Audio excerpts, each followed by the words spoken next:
Soluciones Educativas.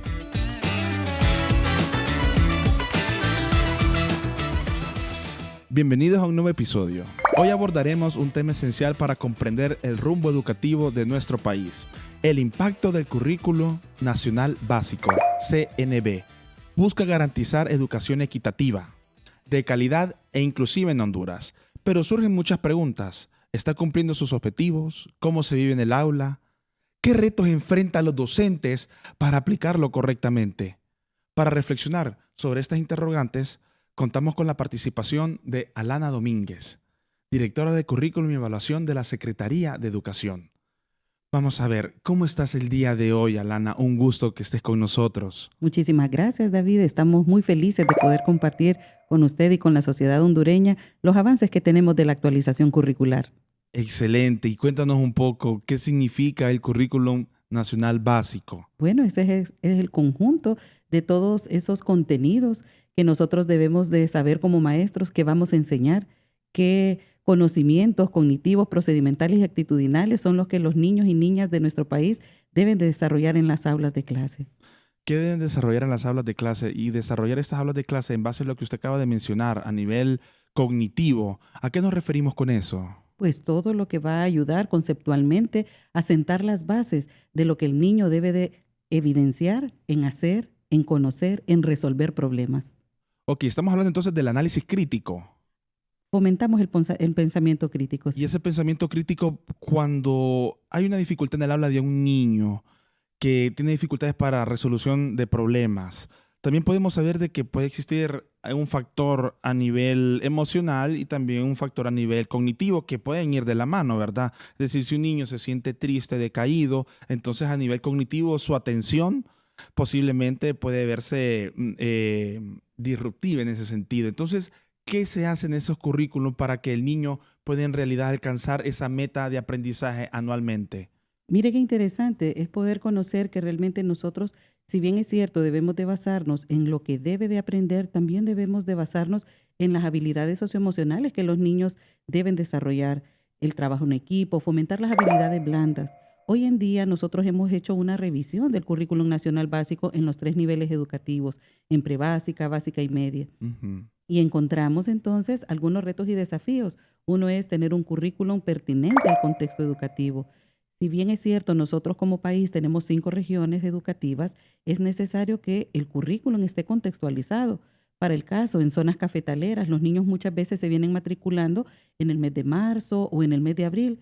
Hoy en día nosotros promovemos esos puentes educativos, cómo apoyar a esos niños para evitar que se siga manteniendo el trabajo infantil. Entonces generamos jornadas de sensibilización para que los padres y madres puedan, en ese periodo donde se está cosechando el café, que los niños puedan mejorar sus habilidades de lectoescritura, las habilidades de lógico-matemáticas y también todo ese componente de autoestima, porque necesitamos que nuestros niños realmente no se sientan rezagados al momento de incorporarse ya a sus clases normales. Por eso hablamos entonces que debe de haber un cambio en la normativa, tanto del currículum como también de toda la flexibilidad que se da para que puedan estar en las aulas de clase. Ok, y el Currículum Nacional Básico, ¿cuál es el beneficio que tiene a nivel de los centros educativos? ¿Cuál sería el beneficio que en verdad aporta tener ese currículum para un alumno? Recordemos que el Currículum Nacional Básico establece el perfil del hondureño y la hondureña deseada, cómo nosotros queremos que sean nuestros hondureños. Recordemos de que toda la fuerza productiva laboral pasa por un espacio de escolarización y es necesario entonces que se responda a esas necesidades, a esas demandas que tiene el contexto nacional e internacional. Nosotros no estamos preparando a que los niños solamente se realicen en las aulas, no. Nosotros promovemos metodologías como aprendizaje basado en proyectos, que los niños puedan identificar a corta edad cuáles son aquellos problemas que tienen en casa, en comunidad, como país, que ellos logren proponer Mm. de acuerdo a su nivel de desarrollo humano, ¿verdad? Algunas soluciones. Recordemos que nosotros debemos de siempre fomentar toda esa oralidad, todo ese pensamiento crítico. ¿Por qué? Porque eso nos va a permitir que los niños también cuestionen. Estamos nosotros como adultos entonces ahora preparados para que nuestros hijos, nuestros estudiantes o nuestros nietos nos pregunten, nos cuestionen. Todos nosotros debemos de promover entonces ese aprendizaje. Recordemos de que la educación se da de diferentes maneras. Tenemos la educación formal que se da en las aulas, la educación informal que la podemos nosotros recibir incluso muy periódicamente. Ahora tenemos con la virtualidad muchos espacios donde podemos desarrollar algunas competencias o actualizarnos. Y también tenemos la educación no formal, que es la que podemos recibir de diferente manera en cualquier lugar. Tengo otra pregunta. ¿Cuál ha sido el impacto de la implementación del currículum nacional básico a nivel de aprendizaje en los centros educativos?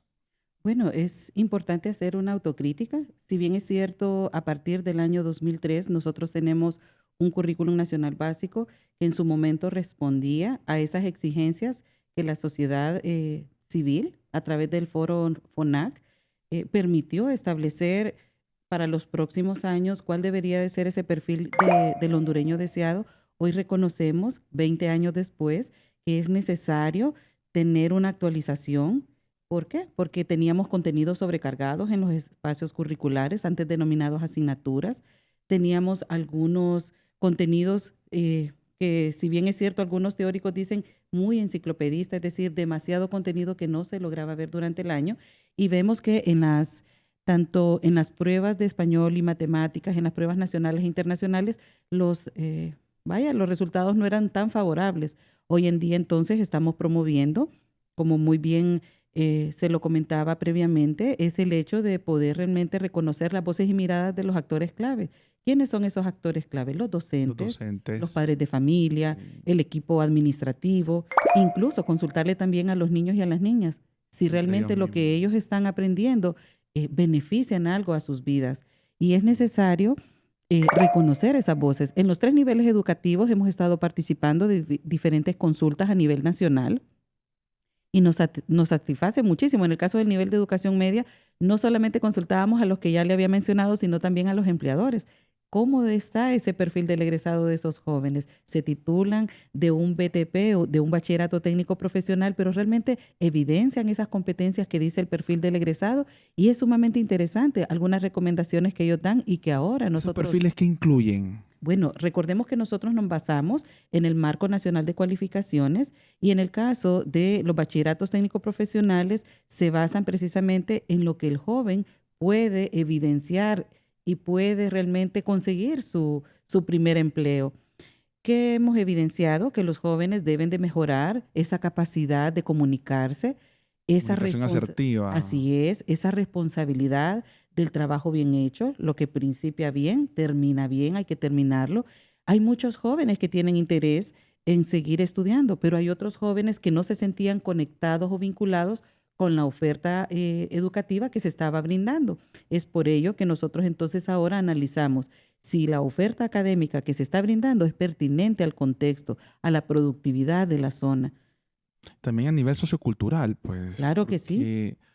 No sé si usted ha escuchado en sus 28 años de experiencia, ¿verdad? Educando, que la neurociencia nos ha dicho que para que un niño aprenda mejor o una persona aprenda mejor, la relación entre la emoción y el aprendizaje marca la diferencia para que el niño tenga la capacidad de poder retener y tenga la capacidad de poder entender sobre lo que se está dando en un contexto académico. ¿Será cierto eso bajo su experiencia? Totalmente de acuerdo. De hecho, en el caso del nivel de educación prebásica surge a partir de esta revisión curricular el interés de que tengamos una cuarta área, y es precisamente la de físico-psicomotricidad, y es entender cómo el movimiento, cómo la estimulación sensorial puede realmente tener un mejor resultado al momento en que los niños van aprendiendo. Recordemos que cada nivel tiene su perfil de egresado, y es necesario que nosotros reconozcamos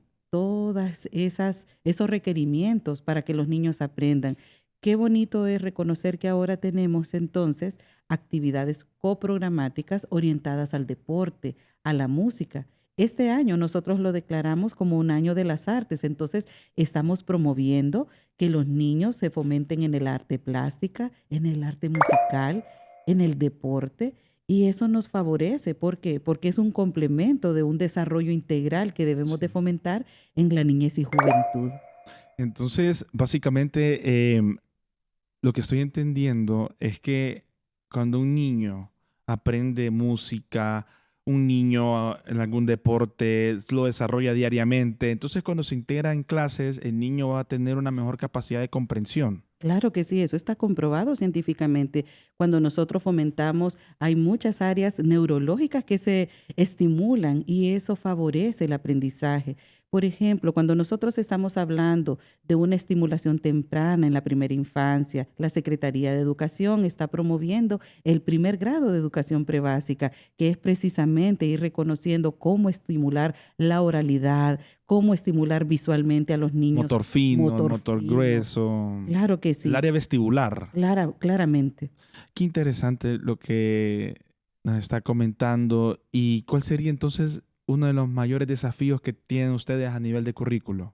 Bueno, ahorita estamos precisamente en el pilotaje. Estamos ahorita en una etapa de experimentación. Desde el año 2022 iniciamos con la revisión teórica de todo el currículum, de todas las herramientas que se tenían a nivel de país, pero nosotros también teníamos que estar en mucha concordancia a nivel regional, a nivel latinoamericano. Eso nos ha permitido a nosotros tomar en cuenta los resultados de las evaluaciones. ¿Qué permite eso? Bueno, que el desafío es tener un currículum precisamente actualizado, pasar realmente de incorporar todo ese componente del inglés. Hoy por hoy sabemos que es necesario que los niños aprendan una segunda lengua. En el caso del inglés lo tenemos en el primer y segundo ciclo. El tema de la tecnología. Hoy no podemos desconocer que la ciudadanía digital nos obliga a enseñarles a los Y niños a actualizarnos, sí, actualizarnos. tenemos que Claro, actualizarnos. y no solamente decirles a los niños no utilicen las pantallas, no utilicen los dispositivos inteligentes, sino más bien enseñarles a cómo utilizarlos Y llevar un responsablemente control, y llevar un porque control. acordémonos que también el mucho uso de pantalla ha creado un mayor retraso del lenguaje en los niños, Así es. porque eso ha sucedido después del efecto pandemia, ¿verdad? Todo lo que sucedió en la pandemia, entonces ese efecto fue de que los niños se aislaran y todas sus clases fueran por vía Zoom o diferentes plataformas en las escuelas. Entonces ya no había esa comunicación o esa interacción que el niño ocupa en esas etapas del desarrollo. Eso ha ocasionado de que ya el currículum no puede basarse en el 2004, 2014, sino que qué cambios se tienen que aplicar al momento de utilizar esa pantalla y al mismo tiempo que el niño pueda aprender por la pantalla. Porque si un niño está fomentándose que a nivel de la pantalla, que 7 horas diarias, 9 horas diarias, entonces ¿en qué momento en realidad el niño está aprendiendo? Y cómo los docentes acá tienen que aplicar de alguna forma para que ese currículum se adapte a nivel digital, pero que tampoco no genere una dificultad para que el niño aprenda, porque estar mucho en pantalla también puede generar dificultades en la atención.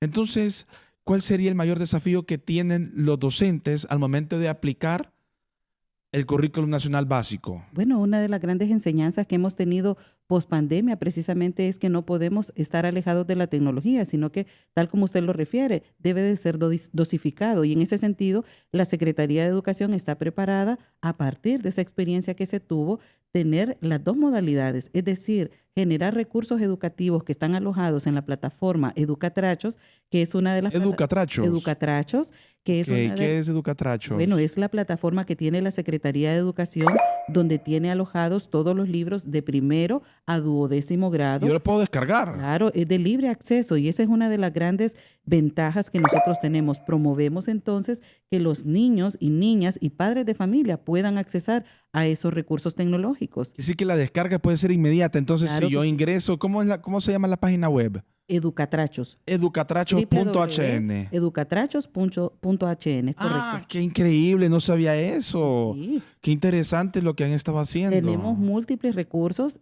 tanto para estudiantes como para docentes. Gracias a la pandemia podemos decir que se generaron videos, se generaron actividades didácticas que pueden ir guiando el proceso educativo. Y eso es parte de las enseñanzas que nos dejó la revisión del currículum. Nosotros no podemos desconocer que hay un componente, por ejemplo, de educación financiera que se tiene que tener. Actualmente ya está incorporado, en el currículum anterior no lo teníamos. El hecho también de poder tener tecnología de primero a duodécimo grado, es decir, tener esas habilidades digitales del siglo XXI son necesarias, pero también que los docentes se puedan actualizar. Ayer justamente estábamos actualizando y bueno, dando por inaugurado, valga la redundancia de palabras, y es precisamente cómo realmente promover nuevas tecnologías, nuevos aprendizajes, innovaciones pedagógicas en los docentes. Esto nos permite a nosotros ir desarrollando dos componentes. Para poder tener prácticas pedagógicas diferentes, tenemos que tener un desarrollo de capacidades en las y los docentes.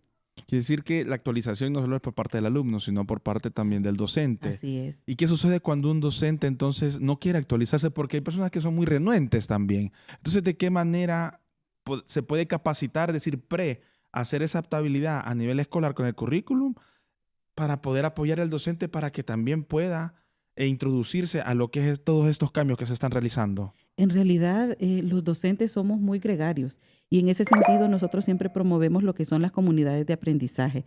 Mm. Lógicamente, ahora nosotros lo hacemos de manera más articulada.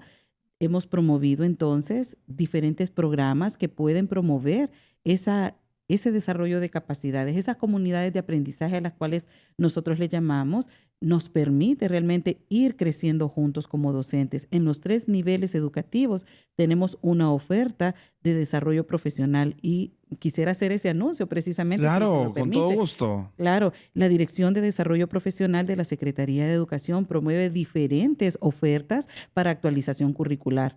Se está dando un diplomado de investigación educativa. Próximamente estaremos lanzando el diplomado de competencias pedagógicas.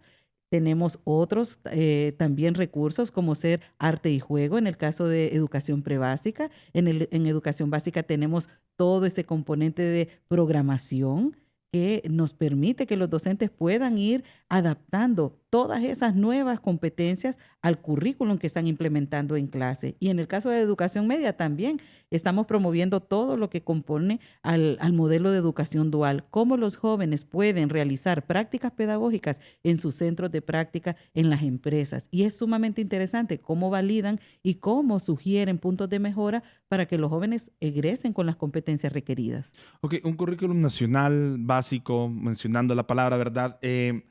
Está de manera general, ¿verdad? Para un aula, pero también se puede trabajar a nivel de competencias. Claro que sí, precisamente a partir de esta actualización curricular nosotros estamos pasando de un enfoque tradicional a un enfoque por competencias. Y esas competencias, ¿qué es lo que están midiendo ustedes y cómo hacen esos indicadores para que puedan dar resultados a nivel de lo que es en los centros educativos Bueno, o la adaptabilidad de aula?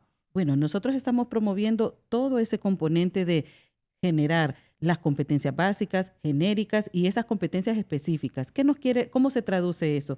Que los docentes puedan entonces reconocer que hay competencias que se van a ir desarrollando en el primer ciclo, otras que se van a ir desarrollando en el segundo ciclo. Tenemos competencias de comprensión lectora. Nosotros queremos fomentar a través de la guía metodológica de 15 minutos en el aula todo ese componente de lectura. ¿Por qué? Porque reconocemos que las pruebas nos indican que los niños, 7 de cada 10, no tienen un nivel por decir algo, favorable en la lectoescritura. ¿A qué requiere eso? No ha habido una política de libro, ahora la tenemos a nivel de Estado. Tenemos también que promover esa lectura en las casas también, no solamente dejar esas 8 horas que puede estar un niño en las aulas porque es insuficiente. Necesitamos entonces promover un ambiente estimulante hacia la lectura, pero no solo a la lectura de codificación. Necesitamos fomentar la fluidez, necesitamos fomentar la comprensión lectora. Muchos de nosotros que estuvimos en las aulas reconocemos cómo nos ayudaba a nosotros que nos asignaran una composición, desarrollar nuestra creatividad. Sí. Entonces es necesario fomentar todo ese componente, la oralidad, cómo los niños reaccionan a diferentes fenómenos. Todo eso tenemos que irlo promoviendo desde el currículum nacional básico, un aprendizaje basado en proyectos, fomentar el pensamiento crítico, fomentar las artes, las inteligencias múltiples, que es necesario que se evidencien en diferentes áreas.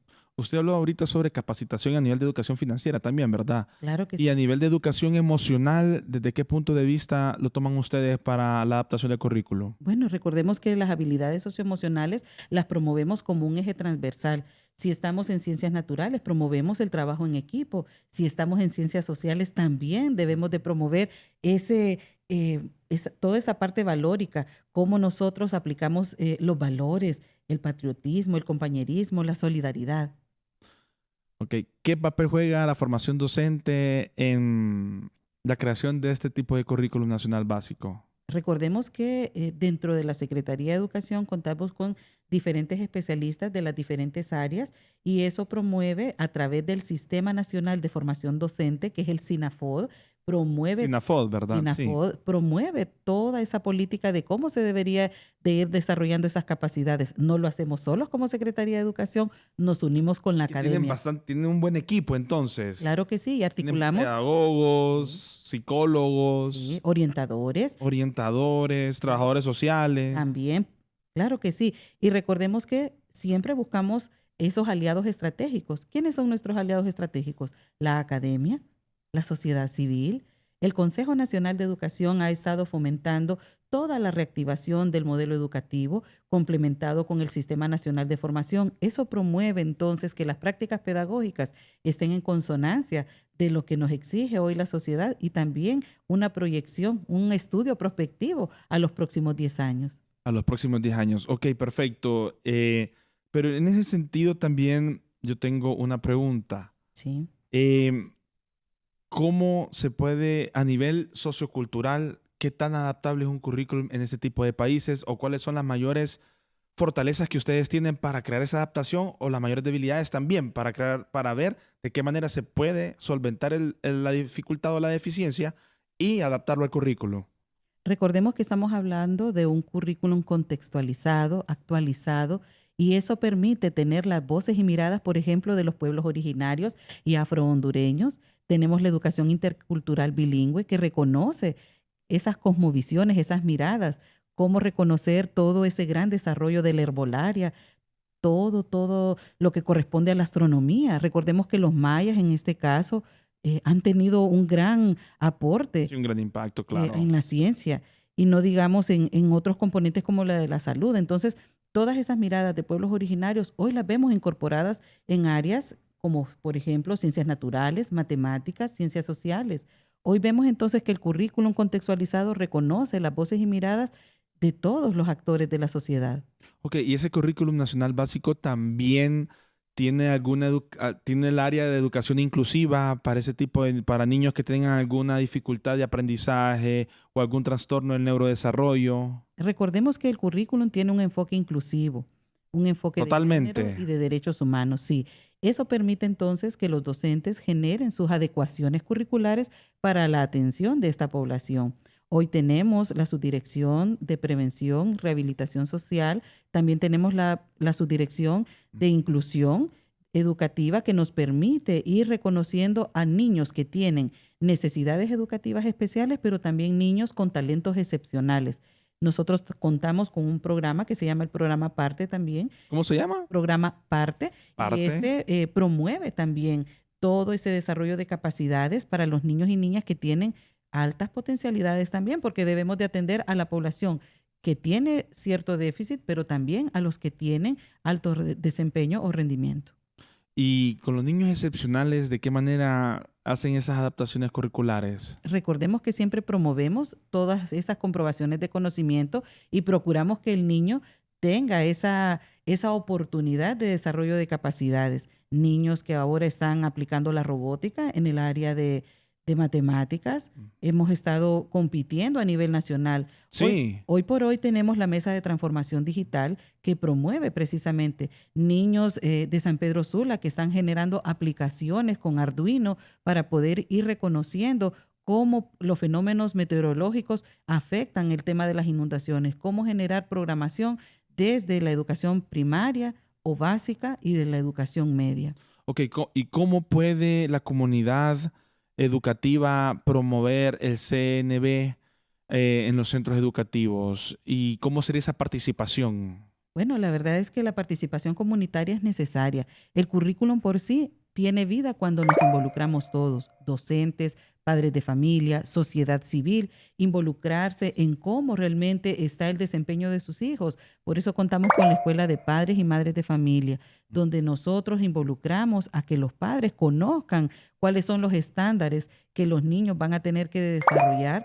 en las diferentes áreas de conocimiento. No solamente es estar pendiente de la nota como tal, del reporte de evaluación, sino involucrarse en todo el proceso de ¿Y aprendizaje. cómo se mide este impacto en la Secretaría de Educación? Lo medimos si es de manera cuantitativa a través de las evaluaciones formativas que se realizan mensualmente, las pruebas de fin de grado, pero si estamos hablando de una evaluación cualitativa, también lo hacemos a través de las reuniones que tenemos con padres y madres de familia, a través de la aplicación de instrumentos. Hoy por hoy se están haciendo consultas donde se involucran a padres y madres de familia para ver realmente la satisfacción que tengan o los puntos de mejora que puedan encontrar, porque realmente esta gestión es una gestión de puertas abiertas y creemos que las voces y miradas de padres y madres de familia son relevantes para la toma de decisiones.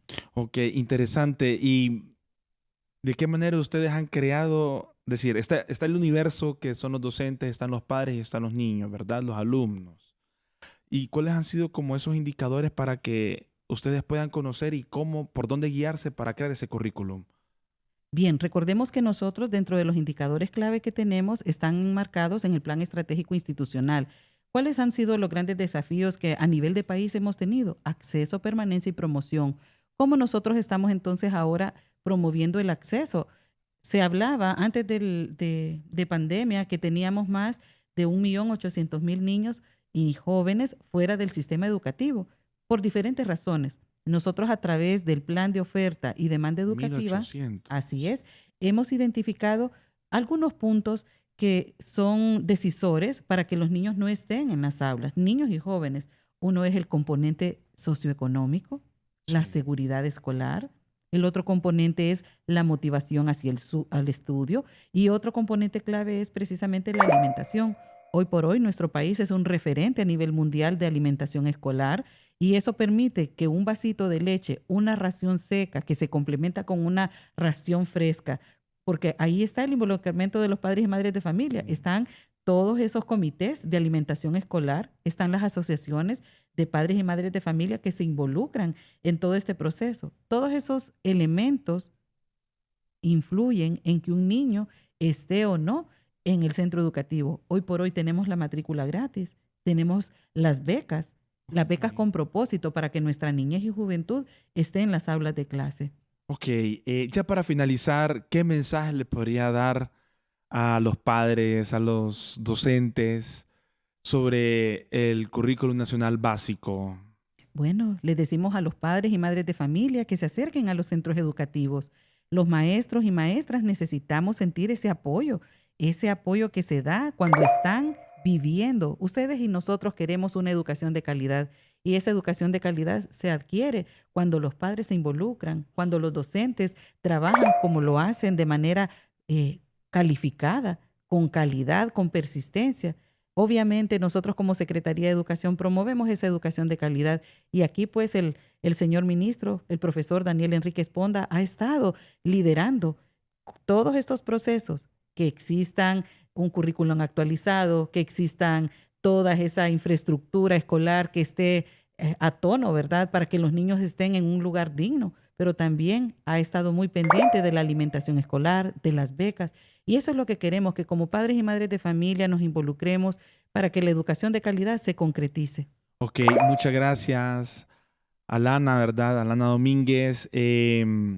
Pues bueno, estamos haciendo el cierre. La verdad te agradezco mucho por haber estado con nosotros Muchísimas gracias, David. y ese conocimiento que nos hace saber que en realidad esto es de manera integral. Pues decir, el currículum como tal, si no se aplica, entonces básicamente la adaptabilidad de una escuela, más en estos tiempos, más todo lo que hemos vivido, ¿verdad? En estos antecedentes históricos de estos últimos 20 años.